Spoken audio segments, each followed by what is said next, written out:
जय हिंद दोस्तों, एक बार फिर से आप सभी का स्वागत है आपके अपने यूट्यूब चैनल पर। और स्टैटिक जीके की इस सीरीज़ में आज हम लोग अपने लेक्चर 4 को डील करेंगे। ये जो लेक्चर है आज बहुत ज़्यादा इंटरेस्टिंग और बहुत ज़्यादा इंपॉर्टेंट होने वाला है, क्योंकि इस लेक्चर में हम लोग हड़प्पन सिविलाइजेशन की बात करेंगे, इंडस वैली सिविलाइजेशन की बात करेंगे। और ये टॉपिक बहुत ज़्यादा इंपॉर्टेंट हो जाता है सारे कॉम्पिटिटिव एग्ज़ाम्स के लिहाज से, क्योंकि इससे क्वेश्चन आना तय ही रहता है लगभग। तो चलिए बात करते हैं हड़प्पन सिविलाइजेशन की। तो सबसे पहले इसकी बात करेंगे टाइम पीरियड की। इसका जो टाइम पीरियड है वो बहुत ज़्यादा डिस्प्यूटेड है, अलग अलग हिस्टोरियंस ने अलग अलग टाइम पीरियड दिया है। लेकिन जो मोस्ट एक्सपेक्टेड टाइम पीरियड है वो 2500 BC से 1750 BC जो है, ये मोस्ट एक्सपेक्टेड टाइम पीरियड है। और जो हड़प्पन सिविलाइजेशन है वो चालकोलिथिक एज से बिलोंग करती है। चालकोलिथिक का मतलब है उस समय कॉपर और ब्रॉन्ज का यूज़ होना शुरू हो गया था। और लोगों ने जो नई नई टेक्नोलॉजी सीखी थी मेटल्स को पिघलाने की, और फिर उससे नए नए आर्टिफैक्ट्स बनाने थे, ये सब जो होना वो चालकोलिथिक एज में शुरू हो गया था। लेकिन जो माइक्रोलिथिक टूल्स थे स्टोन से बने हुए, उनका भी जो यूज़ था वो भी कंटिन्यू रहा था। और जो इसकी जो मेजर सिटीज़ थी या कैपिटल सिटीज़ हम लोग कह सकते थे, वो थी हड़प्पा और मोहनजोदड़ो। और यहाँ की जो पोर्ट सिटी थी वो थी लोथल। बढ़ते हैं नेक्स्ट स्लाइड की तरफ। तो इसका एक्सटेंशन जो है सिंध, बलूचिस्तान, पंजाब, हरियाणा, राजस्थान, गुजरात, नॉर्थन महाराष्ट्र और वेस्टर्न यूपी, इतने एरियाज़ में इसका एक्सटेंशन था। और आप मैप में देख पा रहे होंगे कि इसका एक्सटेंशन कहाँ कहाँ था। तो आप देख सकते हैं जम्मू कश्मीर, यहाँ पर हरियाणा, पंजाब, वेस्टर्न यूपी, आलमगीरपुर आ रहा है यहाँ पर। और ये गुजरात, नॉर्दर्न महाराष्ट्र, ये राजस्थान का पूरा एरिया, सिंध और बलूचिस्तान, ये पूरा एरिया जो है इसमें इसका एक्सटेंशन पाया जाता है। जम्मू कश्मीर यहाँ पर मेंशन करना रह गया, तो J&K जम्मू और कश्मीर में भी ये पाया गया। इसके चारों तरफ की जो एक्सटेंशन थे वो देख लेते हैं। इसकी जो नॉर्थन मोस्ट साइड है वो है मंडा, जम्मू कश्मीर। इसकी सर्दर्न मोस्ट साइड है वो है दाइमाबाद, महाराष्ट्र। इसकी ईस्टर्न मोस्ट साइड है वो है आलमगीरपुर, उत्तर प्रदेश में। और इसकी वेस्टर्न मोस्ट साइड है वो है पाक ईरान बॉर्डर पर। और इन चारों में से बहुत एक नया क्वेश्चन आता ही आता है लगभग बहुत सारे एग्जामिनेशंस में। तो ये बहुत ज़्यादा इंपॉर्टेंट है। मैंने आपको एक पिक्चर के माध्यम से ही समझाने की कोशिश की है। बढ़ते हैं अपनी नेक्स्ट स्लाइड की तरफ। तो इस स्लाइड में हम लोग बात करेंगे इम्पोर्टेंट रिवर्स, इम्पोर्टेंट साइट्स। वो किस रिवर के किनारे बसे हुए हैं, किस देश में है इस वक्त, इंडिया में है या पाकिस्तान में है, उनकी खोज किसने की और किस साल की। तो ये जो टेबल है बहुत ज़्यादा इंपॉर्टेंट है, बहुत ही ज़्यादा इंपॉर्टेंट है। इससे क्वेश्चन आते ही आते हैं। तो सबसे पहली साइट की बात करेंगे हड़प्पा। हड़प्पा रावी नदी के किनारे है और पाकिस्तान में। इसकी खोज दयाराम साहनी ने 1921 में की थी। नेक्स्ट है मोहनजोदड़ो। तो मोहनजोदड़ो इंडस नदी के किनारे है और पाकिस्तान में है। इसकी खोज राखाल दास बनर्जी ने 1922 में की थी। थर्ड है चनहुद्रो। चनहुद्रो भी इंडस नदी के किनारे है और इसकी खोज NG मजूमदार ने 1931 में की थी। फोर्थ है हमारा लोथल। लोथल भोगवा नदी के किनारे है, इंडिया में ही है, और इसकी खोज रंगनाथ राव ने 1954 में की थी। नेक्स्ट है हमारा कालीबंगा। कालीबंगा घग्गर नदी के किनारे है, इंडिया में ही है, और इसकी खोज BV लाल और BK थापड़ नामक दो आर्जियोलॉजिस्ट ने की थी 1961 में।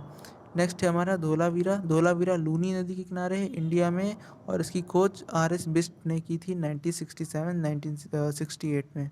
बढ़ते अपनी नेक्स्ट स्लाइड की तरफ। इस स्लाइड में हम लोग इम्पॉर्टेंट आर्जियोलॉजिकल फाइंडिंग्स के बारे में बात करेंगे। तो हड़प्पा में जो पाया गया वो था ग्रैनरीज, यानी कि यहाँ पर 6 ग्रैनरीज एक ही रो में पाई गई थी। वर्कमेंस क्वार्टर मिले थे, यानी कि जो काम करने वाले लोग थे उनके क्वार्टर्स भी मिले थे। सीमेंट्री यानी कि मुर्दाघर मिले थे। और मदर गॉडेस की मूर्ति मिली थी। और भी बहुत कुछ मिला था, लेकिन ये जो चीज़ें हमने मेंशन की हैं ये मोस्ट इंपॉर्टेंट हैं। मोहनजोदड़ो में ग्रेट ग्रैनरी मिली थी। मोहनजोदड़ो में ग्रेट बाथ में मिला था। मोहनजोदड़ो में प्रोटोसिवा की मूर्ति भी मिली थी। और जोदड़ो में बियर्डेड मैन की इमेज भी मिली थी। चनहुदड़ो की बात करें तो ये एक ऐसी सिटी है जहाँ पर सिटाडेल नहीं था। तो सिटाडेल का आपको बता दें कि हड़प्पन साइट्स की एक खासियत थी कि हर एक साइट पर दो तरह की चीज़ें पाई गई। एक अपर टाउन था, एक लोअर टाउन था। जो अपर टाउन था उसको एक ऊंचाई पर बनाया गया था और वो उसका एरिया था वो छोटा था, और जो लोअर टाउन था उसका एरिया बड़ा बड़ा था। ठीक है। तो चनहुदड़ो में जो होता है अपर एरिया होता है उसको हम लोग सिटाडेल कहते हैं। और चनहुदड़ों में सिटाडेल नहीं पाया गया था। चनहुदड़ों में लिपस्टिक के साक्ष्य मिलते हैं। चनहुदड़ों में terracotta model of bullet card यानी कि जो बैलगाड़ी होती है उसका टेराकोटा से बनी हुई मिली थी। लोथल जो है, लोथल हमारा डॉकयार्ड है, डॉकयार्ड के वहाँ पर साक्ष्य मिले हैं और वहाँ पर धान की भूसी भी मिली है यानी कि राइस हस्क मिला है। कालीबंगा की बात करें तो कालीबंगा में जुते हुए खेत मिले हैं और फायर ऑल्टर्स भी मिले हैं। धोलावीरा की बात करें तो धोलावीरा में जायंट वाटर रिजर्वियर मिला है। यूनिक वाटर हार्वेस्टिंग सिस्टम भी मिला है यहाँ पर। बढ़ते हैं अपनी नेक्स्ट स्लाइड की तरफ। तो सुरकोतदा में हॉर्स के रिमेन्स मिले हैं यानी कि घोड़ों की हड्डियाँ के साक्ष्य मिले हैं। और जो मेन क्रॉप्स थी यहाँ की वो थी वीट एंड बार्ले। और लोथल और रंगपुर से यहाँ रंगपुर में धान के भी साक्ष्य मिलते हैं। ये एक अर्बन सिविलाइजेशन थी, शहरी सभ्यता थी। और इसके जो मुख्य मेल डीटी थे वो थे पशुपति शिवा यानी कि द गॉड ऑफ एनिमल्स। और उनके किनारे उनकी जो मूर्ति मिली है उसके चारों तरफ कई सारे जानवरों को बिठाया हुआ दिखाया गया है, जैसे कि एलिफेंट, टाइगर, राइनोहॉर्स एंड बफेलो। और दो डियर्स जो होते थे उनकी पीठ पर बिठाए के पास बैठे दिखाए गए हैं। बढ़ते अपनी नेक्स्ट स्लाइड की तरफ। तो टाउन प्लानिंग की बात करते हैं। तो जो टाउन प्लानिंग थी वो ग्रिड सिस्टम थी यानी कि जो स्ट्रीट्स थी वो करेक्ट 90 डिग्री एंगल्स पर कट करती थी और किसी भी घर का दरवाज़ा मेन रोड पर नहीं खुलता था। ठीक है। और जैसा मैंने आपको बताया कि अपर सिटाडेल और लोअर पार्ट्स में डिवाइडेड था। और जो हाउसेस थे वो बर्न ब्रिक्स के बने हुए थे यानी कि जैसे कि आज घर बनते हैं, जैसे कि ये भट्टों में ईंटों को जलाया जाता है, उसी तरह की ब्रिक्स से इस टाइम के भी जो घर बने हुए थे। यहाँ पर अंडरग्राउंड ड्रेनेज सिस्टम भी पाया गया था यानी कि पानी नालियों में बहता था और नालियाँ झपी हुई होती थी और जगह जगह पर चेक होल्स बने हुए होते थे जहाँ से उनको चेक किया जाता था कि कोई ब्लॉक ना हो जाए। ग्रेट बाथ और ग्रेट ग्रैंडरी मिली है मोहनजोदड़ो में, जैसे कि मैंने आपको पहले ही बता दिया।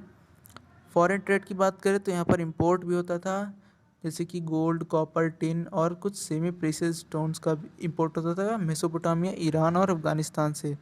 यहाँ से एक्सपोर्ट होता था wheat, barley, peas, oil seeds and variety of finished good of cotton, pottery, terracotta, figurines and ivory product यानी कि हाथी के दांत के जो बने हुए सामान होते थे उनका एक्सपोर्ट भी होता था। तो आप इससे देख सकते हैं कि यहाँ की हैंडीक्राफ्ट इंडस्ट्री, यहाँ के जो आर्टिस्ट थे वो कितने ज़्यादा स्किल्ड थे और इसके बदले वहाँ से गोल्ड और कॉपर का इंपोर्ट होता था।